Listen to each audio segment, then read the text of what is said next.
ਤੁਸੀਂ ਸੁਣ ਰਹੇ ਹੋ Chawla news network Toronto CNN Toronto.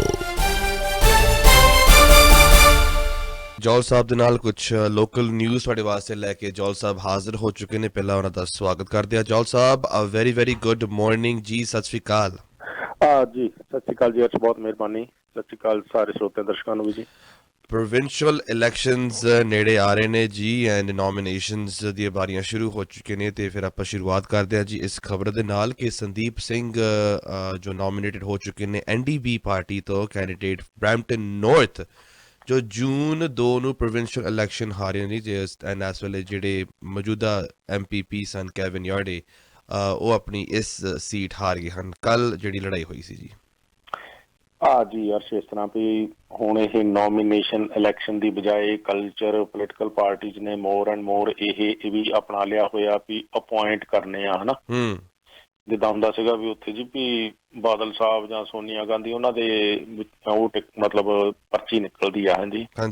ਉਹ ਸਿਸਟਮ ਤਾਂ ਇੱਥੇ ਵੀ ਬੜਾ ਹੁਣ ਹੌਲੀ ਹੌਲੀ ਪਾਪੂਲਰ ਹੋ ਰਿਹਾ, ਪਰ ਇਹ ਜਿਹੜੀ ਮਤਲਬ ਸੀਟ ਆਪਣੇ ਆਪ ਦੇ ਵਿੱਚ ਅਜੀਬੋ ਗਰੀਬ ਇੱਥੇ ਸਥਿਤੀ ਬਣੀ ਹੋਈ ਸੀ। ਬਹੁਤ ਘੱਟ ਵਾਪਰਦਾ ਵੀ ਜਦੋਂ ਕੋਈ ਆਲਰੇਡੀ ਸਿਟਿੰਗ MPP ਹੋਵੇ ਤੇ ਉਦੋਂ ਜਦੋਂ ਕਿ ਵੀ ਬਲੈਕ ਲਾਈਫ ਮੈਟਰ ਦੀ ਗੱਲ ਜਿਹੜੀ ਆ ਉਹ ਬੜੀ ਉਭਾਰ ਕੇ ਚੱਲਦੀ ਹੋਵੇ। ਤੇ ਪਹਿਲੇ ਜਾਣੀ ਕਿ 2018 ਦੇ ਵਿੱਚ ਇਹ ਕੇਵਿਨ ਯਾਰਡ ਸੀਗੇ ਜਿਹੜੇ ਕਿ ਵੀ ਬਲੈਕ ਕਮਿਊਨਿਟੀ ਦੇ ਵਿੱਚੋਂ MPP ਇਲੈਕਟ ਹੋਏ ਸੀ ਰੀਜਨ ਦੇ ਵਿੱਚ, ਤੇ ਉਹ ਬਰੈਂਪਟਨ ਨਾਰਥ ਸੀਗਾ। ਉਸ ਤੋਂ ਬਾਅਦ ਫਿਰ NDP ਨੇ ਇਹਨਾਂ ਨੂੰ ਆਊਟੋ ਇੰਸ਼ੋਰੈਂਸ ਕ੍ਰਿਟਿਕ ਵੀ ਜਿਹੜਾ ਜੀ ਬਣਾਇਆ ਹੋਇਆ ਸੀਗਾ। ਤੁਹਾਨੂੰ ਪਤਾ ਵੀ ਬਰੈਂਪਟਨ ਦਾ ਬੜਾ ਭਖਦਾ ਮੁੱਦਾ ਇਹ ਆਊਟੋ ਇੰਸ਼ੋਰੈਂਸ ਰਹਿੰਦਾ। ਜੀ। ਤੇ ਹੁਣ ਆਊਟੋ ਇੰਸ਼ੋਰੈਂਸ ਇਹ ਪਿਛਲੇ 20-22 ਸਾਲਾਂ ਤੋਂ ਭਖਦਾ ਹੀ ਮੁੱਦਾ ਆ ਵੀ ਉਹ ਮੁੱਦਾ ਉਠਾ ਕੇ ਲੋਕਾਂ ਦੀਆਂ ਕੁਰਸੀਆਂ ਕਿੰਨੀਆਂ ਕੁ ਵੱਡੀਆਂ ਹੋ ਗਈਆਂ ਤੇ ਉਹ ਤੇ ਦੇਖਿਆ ਜਾ ਸਕਦਾ, ਪਰ ਲੋਕਾਂ ਦੇ ਪੱਲੇ ਹੁਣ ਤੱਕ ਕੀ ਪਿਆ, ਲੋਕ ਤੇ ਉੱਥੋਂ ਦੇ ਉੱਥੇ ਹੀ ਆ ਜੀ। ਤੇ ਇੰਸ਼ੋਰੈਂਸ ਜਿਹੜੀ ਆ ਉਹ ਘਟਣ ਦੀ ਬਜਾਏ ਲਗਾਤਾਰਤਾ ਦੇ ਨਾਲ ਵੱਧਦੀ ਗਈ ਆ ਜੀ। ਜਦੋਂ ਤੋਂ ਜਾਣੀ ਇਹ ਮੁੱਦਾ ਉੱਠਿਆ ਹੋਇਆ ਵੀ ਇੰਸ਼ੋਰੈਂਸ ਘਟਣ ਦੀ ਬਜਾਏ ਵਧੀ ਆ, ਇਹ ਪਿਛਲੇ 20 ਸਾਲਾਂ ਦਾ ਕੱਢ ਕੇ ਜਿਹੜਾ ਆਪਣਾ ਇੰਸ਼ੋਰੈਂਸ ਦਾ ਰੈਕੋਰਡ ਦੇਖਿਆ ਜਾ ਸਕਦਾ।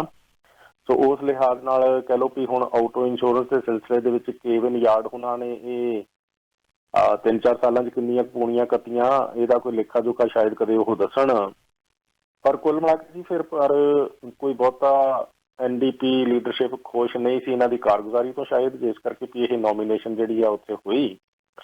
ਉਹਦੇ ਵਿੱਚ ਫਿਰ ਇਹ ਸੰਦੀਪ ਸਿੰਘ ਜਿਹੜੇ ਅੱਜ ਵੀ ਇਹ ਨਵੇਂ ਕੈਂਡੀਡੇਟ ਕਹਿ ਲਓ ਵੀ ਬਰੈਂਪਟਨ ਨਾਰਥ ਤੋਂ ਫਿਰ ਹੁਣ ਹੋਣਗੇ। ਇਹ 2 ਜੂਨ ਨੂੰ ਜਿਹੜੀ ਇਲੈਕਸ਼ਨ ਹੋਣੀ ਆ, ਉਹਦੇ ਵਿੱਚ ਫਿਰ ਕੰਜ਼ਰਵੇਟਿਵ ਪਾਰਟੀ ਨੇ ਆਪਣੇ ਜਿਹੜੇ ਜੀ ਵੀ ਕੈਂਡੀਡੇਟ ਆਲਰੇਡੀ ਥਾਪੇ ਹੋਏ ਨੇ ਕਹਿ ਲਓ ਵੀ ਇਹਨਾਂ ਦੀ ਟਿਕਟ ਹੀ ਨਿਕਲੀ ਸੀਗੀ, ਕੋਈ ਨੋਮੀਨੇਸ਼ਨ ਇਲੈਕਸ਼ਨ ਨਹੀਂ ਸੀ ਹੋਈ। ਗ੍ਰੈਹਮ ਮੈਕਗ੍ਰੈਗਰ, ਸੋ ਉਹ ਜਿਹੜੇ ਜੀ ਵੀ ਹੋਣਗੇ ਤੇ ਇਹਦੇ ਨਾਲ ਲਿਬਰਲ ਪਾਰਟੀ ਤੋਂ ਫਿਰ ਹੋਏਗੀ ਹਰਿੰਦਰ ਮੱਲਿਕ। ਉਹ ਪਹਿਲਾਂ 2018 ਤੋਂ ਪਹਿਲਾਂ ਇੱਕ ਟਰਮ ਇੱਥੇ ਰਹਿ ਚੁੱਕੇ ਨੇ, ਤੇ ਪਰ ਲੇਕਿਨ ਕੁੱਲ ਮਿਲਾ ਕੇ ਪਿਛਲੀ ਵਾਰੀ ਫਿਰ ਉਹ ਇਲੈਕਸ਼ਨ ਲੂਜ਼ ਕਰ ਗਏ ਸੀ ਕੇਵਿਨ ਯਾਰਡ ਤੋਂ, ਤੇ ਹੁਣ ਕੇਵਿਨ ਯਾਰਡ ਜਿਹੜੇ ਆ ਉਹ ਨੋਮੀਨੇਟ ਹੀ ਨਹੀਂ ਕੀਤੇ ਜਾ ਸਕੇ ਪਾਰਟੀ ਦੇ ਵੱਲੋਂ, ਤੇ ਸੰਦੀਪ ਸਿੰਘ ਇੱਥੋਂ NDP ਦੇ ਕੈਂਡੀਡੇਟ ਹੋਣਗੇ। ਜੀ ਬਿਲਕੁਲ ਸਹੀ ਸੁਣਿਆ। ਤੇ ਇਹ ਜਿਹੜੀ 9 ਤਰੀਕ ਨੂੰ ਇਲੈਕਸ਼ਨਸ ਹੋ ਰਹੀ ਹੈ ਜੌਲ ਸਾਹਿਬ, ਤੇ ਕਾਫੀ ਨੋਨ ਚਿਹਰੇ ਇੱਕ ਵਾਰੀ ਫਿਰ ਤੋਂ ਸਾਹਮਣੇ ਆ ਰਹੇ ਨੇ। It's very interesting. ਯੈਸ, ਦੇਖੋ ਇਲੈਕਸ਼ਨ ਦੇ ਵਿੱਚ ਆਮ ਤੌਰ ਤੇ ਇੱਦਾਂ ਹੁੰਦਾ ਵੀ ਬਹੁਤ ਹੁਣ ਨਾ ਸਵੇਰ ਤੋਂ ਮੈਨੂੰ ਕੁਝ ਕਾਲਸ ਵੀ ਆ ਰਹੀਆਂ ਵੀ ਸੰਦੀਪ ਸਿੰਘ ਉਹਨਾਂ ਦੀ ਪਿਕਚਰ ਹੀ ਦਿਖਾ ਦਿਓ, ਕਦੀ ਮਿਲੇ ਨਹੀਂ, ਪਰ ਉਹ ਕਾਫੀ ਜਾਣੇ ਪਹਿਚਾਣੇ ਨੇ, ਵੈਸੇ ਕੈਲਡਨ ਦੇ ਵਿੱਚ ਰਹਿੰਦੇ ਨੇ। ਸਿਟੀ ਕਾਉਂਸਲ ਦੀ ਇਲੈਕਸ਼ਨ ਵੀ ਉਹ ਆਪਣਾ ਮਤਲਬ ਕੰਟੈਸਟ ਕਰ ਚੁੱਕੇ ਨੇ ਜੀ। ਤੇ ਹੁਣ ਲੇਕਿਨ ਕਿ ਉਹ NDP ਦੇ ਨਾਲ ਕਾਫੀ ਪੁਰਾਣੇ ਵਰਕਰ ਆ ਵੈਸੇ NDP।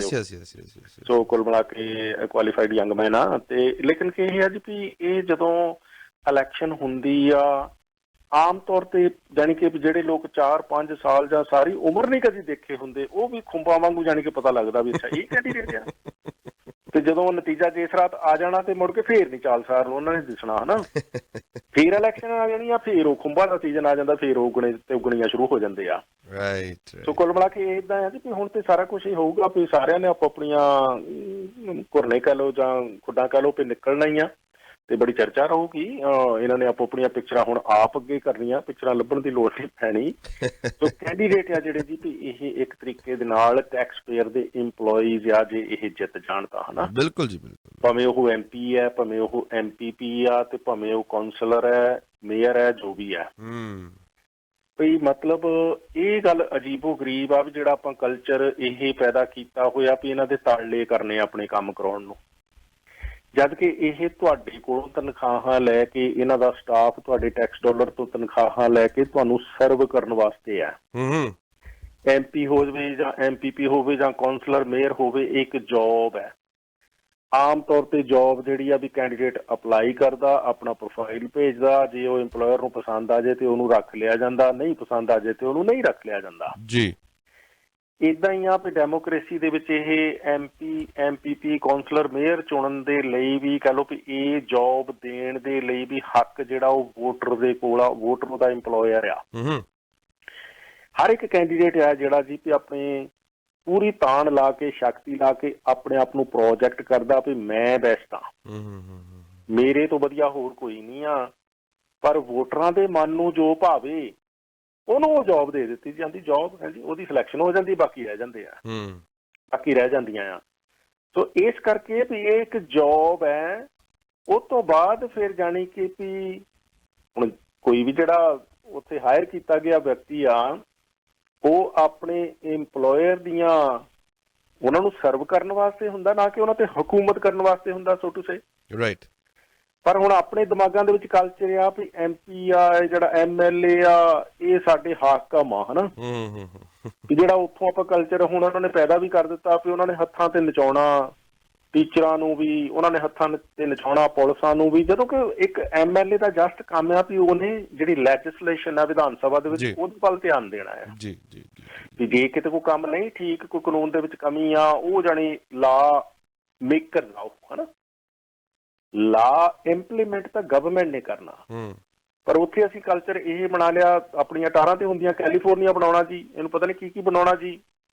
ਹੁਣ ਕੈਲੀਫੋਰਨੀਆ ਦੇ ਵਿੱਚ ਕਿਸੇ ਪੋਲੀਟੀਸ਼ੀਅਨ ਦੀ ਜ਼ਰੂਰਤ ਹੈਗੀ ਆ ਵੀ ਉਹ ਜਾਣੀ ਕਿ ਸਰਕਾਰ ਦੇ ਸਕੂਲਾਂ ਦੇ ਕੰਮਾਂ 'ਚ ਦਖਲ ਦੇ ਦੇਵੇ, ਜਾ ਕੇ ਛਾਪਾ ਮਾਰ ਲਵੇ। ਸੋ ਇਸ ਕਰਕੇ ਉੱਥੇ ਦੀ ਪੋਲੀਟਿਕਸ ਚਲੋ ਡਰਾਮੇ ਜ਼ਿਆਦਾ ਕਰਦੇ ਆ, ਤੇ ਉਹਨਾਂ ਨੇ ਜਾਨੀ ਜਿਹੜਾ ਮੋਹਰਾ ਹੀ ਡੈਮੋਕ੍ਰੇਸੀ ਦਾ ਚੇਂਜ ਕੀਤਾ ਹੋਇਆ ਵੀ ਇੱਕ MLA ਚੁਣ ਲਿਆ ਤੇ ਉਹੀ ਹਾਕਮ ਬਣਿਆ ਤੋਇਆ ਫਿਰਦਾ, ਹਨਾ। ਸਾਰੇ ਪਾਸੇ ਛਾਪੇ ਮਾਰੀ ਜਾ ਰਿਹਾ, ਛਾਪੇਮਾਰੀਆਂ ਕੀਤੀਆਂ ਜਾ ਰਹੀਆਂ ਜੀ। ਕੁੱਲ ਮਿਲਾ ਕੇ ਜਾਣੀ ਕਿ ਵੀ ਇਹ ਡੈਮੋਕ੍ਰੇਸੀ ਦੀ ਡੈਫੀਨੇਸ਼ਨ ਨੂੰ ਮਿਸ ਇੰਟਰਪ੍ਰੀਟ ਕਰਨ ਦਾ ਜਿਹੜਾ ਉੱਥੇ ਕਲਚਰ ਪੈਦਾ ਹੋਇਆ, ਲੱਗਦਾ ਉਹਦੇ ਕਿਤੇ ਨਾ ਕਿਤੇ ਵੀ ਜੇ ਮੀਡੀਆ ਵਾਲੇ ਵੀ ਸਮਝਣ ਤੇ ਕਿੰਤੂ ਪਰੰਤੂ ਹੋਣਾ ਜ਼ਰੂਰ ਚਾਹੀਦਾ, ਤਾਂ ਕਿ ਹਰ ਆਪਣਾ ਕੰਮ ਕਰੇ ਜੀ। ਬਿਲਕੁਲ। ਹਰ ਇੱਕ ਵਿਅਕਤੀ ਧੱਕੇ ਨਾਲ ਹਰ ਕੰਮ 'ਚ ਦਖਲ ਨਾ ਦੇਵੇ। ਪੁਲਿਸ ਦਾ ਰਾਜਾ ਵੀ ਮੈਂ ਹੀ ਹਾਂ, ਸਕੂਲਾਂ ਅਧਿਆਪਕਾਂ ਦਾ ਰਾਜਾ ਵੀ ਮੈਂ ਹੀ ਹਾਂ, ਤੇ ਮੈਂ ਜਗ੍ਹਾ ਜਗ੍ਹਾ ਤੇ ਜਾ ਕੇ ਛਾਪੇਮਾਰੀ ਕਰਨੀ ਆ। ਇਹ MLA ਦਾ ਕੰਮ ਨਹੀਂ ਆ, ਨਾ ਹੀ ਕਿਸੇ ਕਿਤਾਬ 'ਚ ਉੱਥੇ ਲਿਖਿਆ ਹੀ ਹੋਇਆ। ਤਾਂ ਆਪੋ ਆਪਣੀ ਜੂਰਿਸਡਿਕਸ਼ਨ ਦੇ ਵਿੱਚ ਹਰ ਵਿਅਕਤੀ ਰਵੇ ਤੇ ਚੰਗਾ ਹੈ।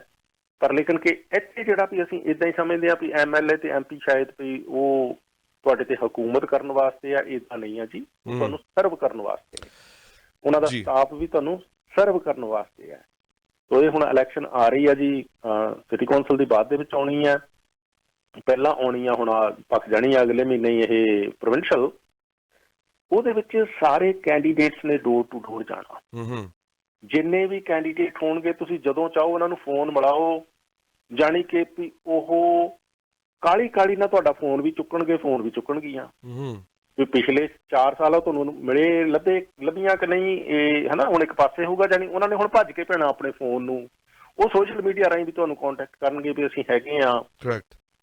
ਕਿਉਂਕਿ ਜਿੱਦਣ ਫਿਰ 2 ਜੂਨ ਦੀ ਰਾਤ ਨੂੰ ਨਤੀਜਾ ਆ ਜਾਣਾ, ਜਿਨ੍ਹਾਂ ਨੇ ਖਾਸ ਤੌਰ ਤੇ ਜਿੱਤ ਜਾਣਾ, ਹੋ ਸਕਦਾ ਉਹ ਤੁਹਾਨੂੰ ਮੁੜ ਕੇ ਫੋਨ ਤੇ ਲੱਭਣੇ ਹੀ ਨਾ 2-2 ਮਹੀਨੇ, ਹਨਾ। ਫਿਰ ਉਹ ਬਹੁਤ ਬਿਜ਼ੀ ਹੋ ਜਾਂਦੇ, ਆਲ ਆਫ ਸਡਨ ਬਿਜ਼ੀ ਹੋ ਜਾਂਦੀਆਂ।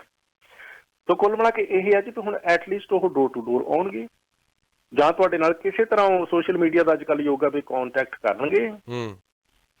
ਪਰ ਉਸ ਵੇਲੇ ਫਿਰ ਜੇ ਤੁਸੀਂ ਇਹ ਸਾਡੇ ਟੱਬਰ ਚੋਂ ਆ ਜੀ, ਇਹ ਸਾਡੇ ਗੁਆਂਢੀ ਆ ਜੀ, ਇਹ ਸਾਡੇ ਪਿੰਡ ਤੋਂ ਆ, ਪਿੱਛੋਂ ਆ ਜੀ, ਏਦਾਂ ਦੀਆਂ ਜੇ ਦਕਈਆਂ ਨੂੰ ਆਪਾਂ ਗੱਲਾਂ ਕਰਨੀਆਂ, ਤੇ ਉਹਦੇ ਨਾਲ ਤੇ ਫਿਰ ਪੰਜਾਬ ਦੇ ਲੋਕਾਂ ਨੂੰ ਅਕਲਾਂ ਦੇਣ ਦੀ ਲੋੜ ਨਹੀਂ ਵੀ ਉਹ ਸਿਆਣੇ ਨਹੀਂ, ਉਹ ਕਮਲੇ ਆ, ਤੇ ਅਸੀਂ ਬਹੁਤ ਇੱਥੇ ਬੁੱਧੀਮਾਨ ਆਏ ਆ।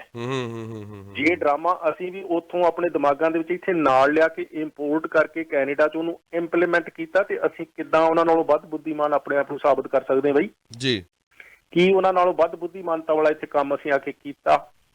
ਕਿਹੜੀ ਲੁੱਟ ਧਾਂਦਲੀ ਆ ਜਿਹੜੀ ਬਈ ਨਹੀਂ ਮਚੀ ਹੋਈ? ਤੁਹਾਡੀਆਂ ਅੱਖਾਂ ਦੇ ਸਾਹਮਣੇ ਸਭ ਕੁਝ ਵਾਪਰ ਰਿਹਾ। ਸੋ ਕਹਿਣ ਦਾ ਮਤਲਬ ਇਹ ਆ ਵੀ ਇਲੈਕਸ਼ਨ ਪ੍ਰੋਸੈਸ ਦੇ ਵਿੱਚ ਕਿਸੇ ਦੇ ਗਲ ਪੈਣ ਦੀ ਲੋੜ ਨਹੀਂ, ਕਿਸੇ ਨੂੰ ਮੰਦਾ ਚੰਗਾ ਲੜਨ ਦੀ ਲੋੜ ਨਹੀਂ, ਖੇਪੜਨ ਦੀ ਲੋੜ ਨਹੀਂ। ਇੱਕ ਸੰਵਾਦ ਰਚ ਸਕਦੇ ਹੋ ਵੀ ਆਹ ਗੱਲਾਂ ਸੀ, ਆਹ 20 ਸਾਲਾਂ ਤੋਂ ਹੋ ਰਹੀਆਂ, ਆਹ 15 ਤੋਂ ਹੋ ਰਹੀਆਂ, ਆਹ 4 ਸਾਲਾਂ ਤੋਂ ਹੋ ਰਹੀਆਂ, ਵੀ ਇਹਦੇ ਬਾਰੇ ਤੁਹਾਡੀ ਓਪੀਨੀਅਨ ਕੀ ਆ? ਹੁਣ ਤੱਕ ਜੇ ਨਹੀਂ ਆਪਰਚੁਨਿਟੀ ਮਿਲੀ ਤੇ ਗਾਂਹ ਜਾ ਕੇ ਕੀ ਤੁਸੀਂ ਕਰਨਾ ਚਾਹੁੰਦੇ ਆ, ਹਨਾ। ਰਾਈਟ। ਹੁਣ ਜਿਹੜਾ ਰੈਜ਼ੀਡੈਂਟ ਸੰਵਾਦ ਰਚੇ ਆਮ ਤੌਰ ਤੇ ਉਹ ਕੈਂਡੀਡੇਟ ਨੂੰ ਪਸੰਦ ਨਹੀਂ ਆਉਂਦਾ ਹੁੰਦਾ।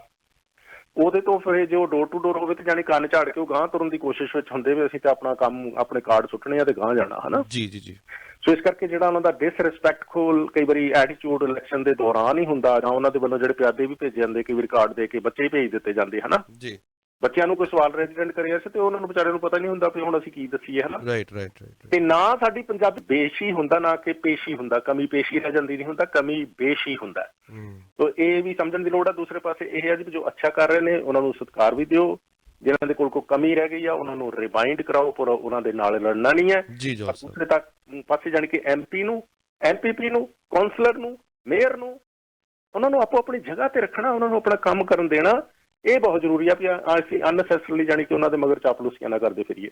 ਜੋਲ ਸਾਹਿਬ, ਗੱਲਬਾਤ ਕਰੀਏ ਜਿਹੜਾ ਲਾਸਟ ਵੀਕ ਇੱਕ ਬਹੁਤ ਵੱਡਾ ਹਾਦਸਾ ਜਿਸ ਦੇ ਵਿੱਚ ਪੂਰੇ ਦਾ ਪੂਰਾ ਪਰਿਵਾਰ ਇਸ ਹਾਦਸੇ ਦੇ ਵਿੱਚ ਮਾਰਿਆ ਗਿਆ ਜੀ। ਔਰ ਅੱਜ ਇਹ ਵੀ ਪਤਾ ਲੱਗ ਰਿਹਾ, ਕੱਲ ਪਤਾ ਲੱਗਾ ਸੌਰੀ, ਕਿ 6ਵਾਂ ਫੈਮਿਲੀ ਮੈਂਬਰ ਵੀ ਸਦੀਵੀ ਵਿਛੋੜਾ ਦੇ ਗਏ ਨੇ ਜੀ। ਐਂਡ ਉਹਨਾਂ ਦੀ ਆਈ ਥਿੰਕ ਦਾਦੀ ਸੀ ਜੀ, ਗ੍ਰੈਂਡ ਮਦਰ, ਉਹ ਵੀ ਘਰ ਦੇ ਵਿੱਚ ਇੰਜਰਡ ਸੀ। ਐਂਡ ਇਸ 28 ਮਾਰਚ ਨੂੰ ਜੋ ਇਹ ਵਾਪਰਿਆ ਜੀ, ਜਿਸ ਦੇ ਵਿੱਚ 3 ਬੱਚੇ ਅਤੇ ਉਹਨਾਂ ਦੇ ਪੇਰੈਂਟਸ ਐਂਡ 6ਵਾਂ ਦਮ ਤੋੜ ਗਏ ਜੀ ਹਸਪੀਟਲ ਦੇ ਵਿੱਚ ਕੱਲ।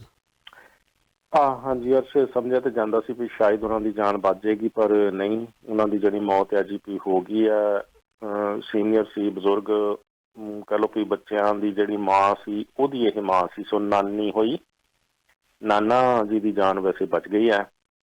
ਤੇ ਇਹ 6 ਜੀ ਹੁਣ ਹੋ ਗਏ ਆ ਜੀ, 3 ਉਹ ਨੰਨੇ ਬੱਚੇ ਤੇ 2 ਜਿਹੜੇ ਉਹ ਪੇਰੈਂਟਸ ਖੁਦ ਕੋਈ ਜ਼ਿੰਦਗੀ ਨਹੀਂ ਦੇਖ ਕੇ ਗਏ। 30 ਸਾਲਾਂ ਦੇ ਆਸ-ਪਾਸ ਹੀ ਸੀਗੀ ਉਹਨਾਂ ਦੀ ਉਮਰ ਪੇਰੈਂਟਸ ਦੀ ਵੀ। ਉਸ ਲਿਹਾਜ਼ ਨਾਲ ਇਹ ਆ ਜੀ, ਫਿਰ ਜਿਹੜਾ ਨਾਨਾ ਸੀਗਾ ਜਾਣੀ ਉਹਨੇ ਆਪ ਹੀ ਕਨਫਰਮ ਕਰ ਦਿੱਤਾ ਸੀਗਾ ਪਹਿਲਾਂ ਤੇ ਵੀ ਅਜੇ ਪਿਛਲੇ ਸਾਲ ਗੱਲ ਹੋ ਰਹੀ ਸੀਗੀ ਕਿ ਮੇਰੀ ਬੇਟੀ ਨੇ ਮੈਨੂੰ ਕਿਹਾ ਸੀ ਵੀ ਘਰ ਦੇ ਵਿੱਚ ਹੁਣ ਰੈਨੋਵੇਸ਼ਨ ਹੋ ਗਈ ਆ ਤੇ ਅਲਾਰਮ, ਫਾਇਰ ਅਲਾਰਮ ਜਿਹੜਾ ਲਾਉਣਾ ਆ। ਹੁਣ ਪਿਛਲਾ ਸਾਲ ਸੀ ਤੇ ਆਹ ਸਾਲ ਦੇ ਅੱਜ 98ਵਾਂ ਦਿਨ ਆ। ਤੇ ਤੁਸੀਂ ਦੇਖੋ ਵੀ 28 ਮਾਰਚ ਨੂੰ ਇਹ 90ਵੇਂ ਦਿਨ ਜਿਹੜਾ ਜੀ ਇਹ ਘਟਨਾ ਵਾਪਰੀ। ਅੱਧੀ ਰਾਤ ਤੋਂ ਬਾਅਦ ਅੱਗ ਜਿਹੜੀ ਲੱਗੀ ਆ ਤੇ ਫਿਰ ਇਹ ਮੌਤਾਂ ਹੋਈਆਂ। ਉਸ ਤੋਂ ਬਾਅਦ ਫਿਰ ਇਹ ਆ ਜੀ ਹੁਣ ਫਾਇਰ ਦੀ ਜਿਹੜੀ ਆਪਣੀ ਡਿਪਾਰਟਮੈਂਟ ਦੀ ਇਨਵੈਸਟੀਗੇਸ਼ਨ ਸੀਗੀ ਉਹਦੇ ਵਿੱਚ ਵੀ ਉਹਨਾਂ ਨੇ ਇਹੀ ਗੱਲ ਆਪਣੀ ਰਿਪੋਰਟ ਦੇ ਵਿੱਚ ਵੀ ਲਿਖੀ ਆ ਕਿ ਘਰ ਦੇ ਵਿੱਚ ਕੋਈ ਵੀ ਜਿਹੜਾ ਵਰਕਿੰਗ ਫਾਇਰ ਅਲਾਰਮ ਨਹੀਂ ਸੀਗਾ। ਸੋ ਤਦ ਕਰਕੇ ਆਪਾਂ ਉਦੋਂ ਤੋਂ ਵੀ ਗੱਲ ਕਰਦੇ ਆ ਰਹੇ ਹਾਂ ਤੇ ਇਹ ਫਿਰ ਮੌਕਾ ਹੁੰਦਾ ਇੱਕ ਵਾਰ ਫਿਰ ਰਿਮਾਈਂਡ ਕਰਾਉਣ ਦਾ। ਇਹ ਨਹੀਂ ਗਾ ਵੀ ਆਪਾਂ ਨਹੀਂ ਸੁਣ ਰਹੇ ਤੇ ਮੀਡੀਆ ਨਹੀਂ ਕਰ ਰਿਹਾ, ਮੀਡੀਆ ਗੱਲਾਂ ਕਰਦਾ ਰਹਿੰਦਾ ਜੀ। ਸੋ ਬਾਰ-ਬਾਰ ਕਰਦੇ ਰਹਿੰਦਾ ਤਾਂ ਕਿ ਰਿਮਾਈਂਡ ਹੁੰਦੀਆਂ ਰਹਿਣ ਕਿ ਫਾਇਰ ਅਲਾਰਮ ਘਰ ਦੇ ਵਿੱਚ ਤੁਹਾਡਾ ਫਰੈਂਡ ਹੈ, ਦੋਸਤ ਹੈ, ਤੁਹਾਡਾ ਦੁਸ਼ਮਣ ਨਹੀਂ ਹੈ। ਫਾਇਰ ਅਲਾਰਮ ਦੇ ਨਾਲ ਦੁਸ਼ਮਣੀ ਨਹੀਂ ਕਮਾਉਣੀ। ਫਾਇਰ ਅਲਾਰਮ ਦੇ ਨਾਲ ਅਸੀਂ ਦੁਸ਼ਮਣੀ ਕਮਾਉਂਦੇ ਹਾਂ ਜਦੋਂ ਅਸੀਂ ਤੁੜ ਕੇ ਮਹਿਕਦਾਰ ਲਾਉਣੇ ਨੇ, ਜਦੋਂ ਅਸੀਂ ਪਰੌਂਠੇ ਪਕਾਉਣੇ ਨੇ ਵੀ ਇਹ ਕਿਤੇ ਧੂਏ ਨਾਲ ਹੁਣ ਉਧਰੋਂ ਚੱਲ ਨਾ ਪਵੇ ਤੇ ਉੱਤੇ ਅਸੀਂ ਅਖਬਾਰ ਪਾ ਦਈਏ, ਉਹਨੂੰ ਲਾ ਕੇ ਰੱਖ ਦਈਏ, ਜਾਂ ਫਿਰ ਉਹਦੀਆਂ ਬੈਟਰੀਆਂ ਕੱਢ ਦਈਏ ਤੇ ਜਾਂ ਸਮੇਂ ਸਿਰ ਉਹਦੀਆਂ ਬੈਟਰੀਆਂ ਬਦਲੀਏ ਹੀ ਨਾ। ਸਾਰੇ ਜਿਹੜੇ ਸਾਡੇ ਐਕਸ਼ਨਜ਼ ਆ ਇਹ ਫਾਇਰ ਅਲਾਰਮ ਨਾਲ ਦੁਸ਼ਮਣੀ ਕਮਾਉਣ ਦੇ ਆ। ਸੋ ਫਾਇਰ ਅਲਾਰਮ ਨਾਲ ਜੇ ਦੁਸ਼ਮਣੀ ਕਮਾਵਾਂਗੇ ਤੇ ਜਦੋਂ ਇਹੋ ਜਿਹਾ ਮੌਕਾ ਬਣੂਗਾ ਤੇ ਫਿਰ ਉਹਨੇ ਤੁਹਾਡਾ ਸਾਥ ਨਹੀਂ ਦੇਣਾ, ਉਹ ਦੁਸ਼ਮਣ ਹੀ ਰਹੂਗਾ। ਚਲੋ ਜੋ ਦੁਸ਼ਮਣ ਨਹੀਂ ਕਰੂਗਾ, ਜੋ ਜਿਹੜੇ ਕੰਮ ਲਈ ਉਹਨੂੰ ਜਾਣੀ ਉੱਥੇ ਰੱਖਿਆ ਗਿਆ ਉਹ ਫਿਰ ਕੰਮ ਉਹ ਨਹੀਂ ਕਰ ਸਕੂਗਾ, ਤੁਸੀਂ ਉਹਨੂੰ ਡਿਸਏਬਲ ਕੀਤਾ ਹੋਇਆ ਹੈ ਨਾ। ਸੋ ਉਸ ਲਿਹਾਜ਼ ਨਾਲ ਇਹ ਹੈ ਜੀ ਵੀ ਫਾਇਰ ਅਲਾਰਮ ਨਾ ਹੋਣ ਕਰਕੇ ਇਹ ਨਾ ਜੀ ਵੀ ਫਾਇਰ ਅਲਾਰਮ ਜੇ ਫਰਜ਼ ਕੀਤਾ ਵੱਜਿਆ, ਅਜੇ ਅੱਗ ਭੜਕਣ ਤੋਂ ਪਹਿਲਾਂ ਨਿਕਲਣ ਦਾ ਮੌਕਾ ਮਿਲ ਜੂਗਾ। ਹੋਰ ਕੁਛ ਨਹੀਂ ਤਾਂ ਕਿਸੇ ਨਾ ਕਿਸੇ ਤਰੀਕੇ ਦੇ ਨਾਲ ਬਾਕੀ ਦੇ ਸਾਰੇ ਟੱਬਰ ਦੇ ਜੀਅ ਜਿਹੜੇ ਸੁੱਤੇ ਵੀ ਪਏ ਆ ਉਹਨਾਂ ਨੂੰ ਇਕੱਠੇ ਕੀਤਾ ਜਾ ਸਕਦਾ, ਜਾਨਾਂ ਬਚਾਉਣ 'ਚ ਸਹਾਇਤਾ ਹੋ ਸਕਦੀ ਆ, ਉਹਨੇ ਚਿਰ ਨੂੰ ਅੱਗ ਵਾਲੇ ਪਹੁੰਚ ਸਕਦੇ ਆ ਜੀ। ਕਾਫੀ ਕੁਛ ਹੋ ਸਕਦਾ। ਪਰ ਜੇ ਹੁਣ ਸੁੱਤੇ ਪਏ ਰਾਤ ਨੂੰ 2 ਵਜੇ ਅੱਗ ਭੜਕੀ ਆ, ਧੂੰਆਂ ਪਹਿਲਾਂ ਆਇਆ, ਉਹ ਧੂੰਆਂ ਹੀ ਐਸਾ ਜ਼ਹਿਰੀਲਾ ਇਹਨਾਂ ਲੱਕੜਾਂ ਦਾ ਤੇ ਸਾਰਾ ਮਟੀਰੀਅਲ ਜਿਹੜਾ ਘਰਾਂ ਨੂੰ ਲੱਗਾ ਹੁੰਦਾ ਵੀ ਉਹ ਚੜ ਗਿਆ ਤੇ ਤੁਸੀਂ ਬੇਹੋਸ਼ ਹੋ ਗਏ ਤੇ ਤੁਸੀਂ ਬਾਹਰ ਨਿਕਲਣ ਜੋਗੇ ਰਹੇ ਹੀ ਨਹੀਂ, ਭਾਵੇਂ ਅੱਗ ਦੀ ਬਾਲੀ ਭੜਕੀ ਨਹੀਂ ਵੀ ਗਿਆ। ਸੋ ਤਦ ਕਰਕੇ ਫਾਇਰ ਅਲਾਰਮ ਆ ਜਿਹੜਾ ਜੀ ਵੀ ਇਹਦੇ ਨਾਲ ਦੋਸਤੀ ਰੱਖਣਾ, ਇਹਦੇ ਨਾਲ ਦੁਸ਼ਮਣੀ ਕਮਾਉਣਾ ਪੈਂਦਾ, ਇਹ ਜਾਨਲੇਵਾ ਹੋ ਸਕਦਾ ਸਾਬਤ, ਤੇ ਇਹਦੇ ਨਾਲ ਦੋਸਤੀ ਰੱਖਣਾ ਜ਼ਰੂਰੀ ਹੈ। We are almost hitting the 100th day of 2022 ਜੋਲ ਸਾਹਿਬ। ਹਾਲੇ ਤਾਂ ਆਪਾਂ 96th day ਤੇ ਹਾਂ, ਪਰ ਟੋਰਾਂਟੋ ਪੁਲਿਸ ਨੇ ਰਿਪੋਰਟ ਕੀਤਾ ਕਿ 19 ਮਰਡਰ ਹੋ ਚੁੱਕੇ ਨੇ ਇਨ ਦ ਪਾਸਟ 97 days। 3 ਵਿਅਕਤੀ ਸ਼ਾਟ ਲਾਸਟ ਨਾਈਟ ਇਨ ਨਾਇਗਰਾ ਸਿਟੀ ਦੇ ਵਿੱਚ। ਐਂਡ ਪੁਲਿਸ ਹਾਲੇ ਵੀ ਇਨਵੈਸਟੀਗੇਸ਼ਨ ਕਰ ਰਹੀ ਹੈ ਜੀ ਇਸ ਨੂੰ ਲੈ ਕੇ। ਬਿਲਕੁਲ ਜੀ। ਅੱਜ ਵੈਸੇ ਇਹ 98ਵਾਂ ਵਿੱਚ ਹੀ ਗਿਣਿਆ ਜਾ ਸਕਦਾ ਦਿਨ, ਕਿਉਂਕਿ ਨਿਆਗਰਾ ਦੇ ਵਿੱਚ ਤਾਜ਼ਾ ਘਟਨਾ ਵਾਪਰੀ ਆ ਤੇ ਕੱਲ 97 ਦਿਨ ਤੱਕ ਜਾਣੀ ਟੋਰੰਟੋ 'ਚ ਹੋ ਗਏ 19 ਕਤਲ ਹੋਣ ਤੱਕ। ਇਹ ਕੱਲ ਵੀ ਜਾਣੀ ਆਫਟਰਨੂਨ ਦੇ ਵਿੱਚ 5 ਵਜੇ ਸ਼ੈਡਮੰਡ ਏਰੀਆ ਦੇ ਵਿੱਚ ਸਬਵੇ ਸਟੇਸ਼ਨ ਤੇ ਜਿਹੜੀ ਆ ਗੋਲੀ ਆ ਉਹ ਚੱਲੀ ਸੀਗੀ ਟੋਰੰਟੋ 'ਚ, ਤੇ ਉਹ ਉੱਥੇ ਫਿਰ ਜਿਹੜਾ ਜੀ ਇੱਕ ਨੌਜਵਾਨ ਦੀ ਜਾਨ ਗਈ ਆ ਤੇ ਸ਼ੱਕੀ ਉੱਥੋਂ ਫਰਾਰ ਹੋ ਗਿਆ ਗੋਲੀ ਚਲਾਉਣ ਵਾਲਾ। ਇੱਦਾਂ ਹੀ ਇਹ ਨਿਆਗਰਾ ਫਾਲ ਦੇ ਵਿੱਚ ਜਿਹੜਾ ਜੀ ਜਿੱਥੇ ਲੋਕ ਜਾਂਦੇ ਨੇ ਇਹ ਫਾਲ ਦੇਖਣ ਦੇ ਵਾਸਤੇ, ਉੱਥੇ ਡਾਊਨਟਾਊਨ ਏਰੀਆ ਦੇ ਵਿੱਚ ਇਹ ਬੋਸਟਨ ਪੀਜ਼ਾ ਦੇ ਨੇੜੇ ਜਿਹੜੀ ਆ ਜੀ ਘਟਨਾ ਵਾਪਰੀ ਆ। ਉਹਦੇ ਵਿੱਚ ਫਿਰ ਇੱਕ ਦੀ ਜਾਨ ਜਿਹੜੀ ਆ ਜਾ ਚੁੱਕੀ ਆ ਜੀ, 2 ਜ਼ਖਮੀਆਂ ਨੂੰ ਏਅਰਲਿਫਟ ਕੀਤਾ ਗਿਆ, ਇੱਥੇ ਟੋਰੰਟੋ ਵੀ ਲਿਆਂਦਾ ਗਿਆ, ਹਸਪੀਟਲ ਦੇ ਵਿੱਚ ਇਲਾਜ ਉਹਨਾਂ ਦਾ ਚੱਲ ਰਿਹਾ। ਬਾਕੀ ਦੀ ਇਨਵੈਸਟੀਗੇਸ਼ਨ ਜਿਹੜੀ ਚੱਲ ਰਹੀ ਆ, ਤੇ ਗੋਲੀਆਂ ਚਲਾਉਣ ਵਾਲੇ ਜਾਣੀ ਕਿ ਉੱਥੋਂ ਵੀ ਭੱਜ ਗਏ ਆ ਜੀ, ਨਿਆਗਰਾ ਤੋਂ ਵੀ। ਕੁੱਲ ਮਿਲਾ ਕੇ ਪੁਲਿਸ ਨੂੰ ਕਾਫੀ ਐਕਟਿਵ ਰੱਖਿਆ ਜਾ ਰਿਹਾ ਜੀ। ਸ਼ੂਟਿੰਗ ਇਨਸੀਡੈਂਟ ਜਿਹੜੇ ਆ ਆਲਮੋਸਟ ਬਿਨਾਂ ਨਾਗਾ ਜਿਹੜੇ ਆ ਜੀ ਇੱਥੇ GTA ਦੇ ਵਿੱਚ ਵਾਪਰਨੇ ਜਿਹੜੇ ਉਹ ਲਗਾਤਾਰਤਾ ਦੇ ਨਾਲ ਜਾਰੀ ਆ। ਇਹ ਸ਼ੋਰੇਬਾਜ਼ੀਆਂ ਦੀਆਂ ਘਟਨਾਵਾਂ ਵੀ ਬਹੁਤ ਵਾਪਰਦੀਆਂ, ਤੇ ਆਲਟਰਕੇਸ਼ਨ ਖਾਸ ਤੌਰ ਤੇ ਲੜਾਈਆਂ ਝਗੜੇ ਆਪਸ ਦੇ ਵਿੱਚ ਹੋ ਕੇ ਕੁੱਟ ਕਟਾਪੇ, ਇਹ ਵੀ ਕਾਫੀ ਕੁਝ ਜਿਹੜਾ ਜੀ ਅੱਗੇ ਨਾਲੋਂ ਕਹਿ ਲਓ ਕਿ ਵਾਇਲੈਂਸ ਹੈ ਜਿਹੜੀ ਉਹ ਵਧੀ ਹੋਈ ਹੈ। ਆਮ ਜਿਹੜਾ ਜਦੋਂ ਲੋਕਾਂ ਨਾਲ ਗੱਲ ਕਰੀਏ ਨਾ ਅਰਸ਼, ਤੇ ਉਹਨਾਂ ਨੂੰ ਇਹ ਲੱਗਦਾ ਵੀ ਹਰ ਚੀਜ਼ ਜਿਹੜੀ ਆ ਵੀ ਮਹਿੰਗੀ ਤਾਂ ਹੋਈ ਜਾਂਦੀ ਆ, ਪਰ ਸਾਡੀ ਜਿਹੜੀ ਇਨਕਮ ਆ ਉੱਥੇ ਦੀ ਉੱਥੇ ਸਟੇਬਲ ਹੀ ਆ, ਤੇ ਉਹਦੇ ਕਰਕੇ ਜਿਹੜੀ ਅਫੋਰਡੇਬਿਲਿਟੀ ਵੀ ਘਟੀ ਹੋਈ ਆ। ਤੇ ਉਹ ਜਦੋਂ ਫਿਰ ਇਦਾਂ ਦੀ ਸਿਚੁਏਸ਼ਨ ਸਮਾਜ ਦੇ ਵਿੱਚ ਹੋਵੇ ਤੇ ਫਿਰ ਹਿੰਸਾ ਆਮ ਤੌਰ ਤੇ ਵੱਧਦੀ ਹੁੰਦੀ ਆ। ਸੋ ਲੱਗ ਰਿਹਾ ਗਵਰਨਮੈਂਟ ਨੇ ਹੁਣ ਬਜਟ ਤੇ ਆਪਣਾ ਪੇਸ਼ ਕੀਤਾ, ਇੱਧਰ ਥੋੜਾ ਜਿਹਾ ਧਿਆਨ ਦੇਣਾ ਚਾਹੀਦਾ ਵੀ ਜੇ ਵੱਧ ਰਹੀਆਂ ਕੀਮਤਾਂ ਨੂੰ ਕੰਟਰੋਲ ਨਹੀਂ ਕਰਨਾ ਤੇ ਲੋਕਾਂ ਦੀ ਇਨਕਮ ਵਧਾਉਣ ਬਾਰੇ ਜ਼ਰੂਰ ਕੁਝ ਸੋਚਿਆ ਜਾਵੇ ਜੀ। ਜੌਲ ਸਾਹਿਬ ਆਓ ਫਿਰ ਇੱਕ ਗੱਲਬਾਤ ਕਰੀਏ। ਸਾਰੇ ਮੰਗ ਰਹੇ ਸੀ ਜੀ ਦੂਜਾ ਹਸਪੀਟਲ ਆਵੇ, ਦੂਜਾ ਹਸਪੀਟਲ ਆਵੇ। ਲੈ ਲਓ ਜੀ ਦੂਜਾ ਹਸਪੀਟਲ। ਹੁਣ ਤੁਹਾਡੇ ਵਾਸਤੇ ਇੱਕ ਖੁਸ਼ਖਬਰੀ ਹੈ ਜੀ, ਹੁਣ ਬਰੈਂਪਟਨ ਸਿਟੀ ਕਾਉਂਸਲ ਨੇ ਪਾਸ ਕਰ ਦਿੱਤਾ ਹੈ ਮੋਸ਼ਨ, ਬਟ ਇੱਕ ਲੈਵੀ ਤੁਹਾਡੇ ਸਿਰ ਦੇ ਉੱਤੇ ਇੱਕ ਹੋਰ ਪਾਤਾ ਜੀ, 1% ਔਨ ਰੈਜ਼ੀਡੈਂਸ਼ੀਅਲ ਪ੍ਰੋਪਰਟੀਜ਼।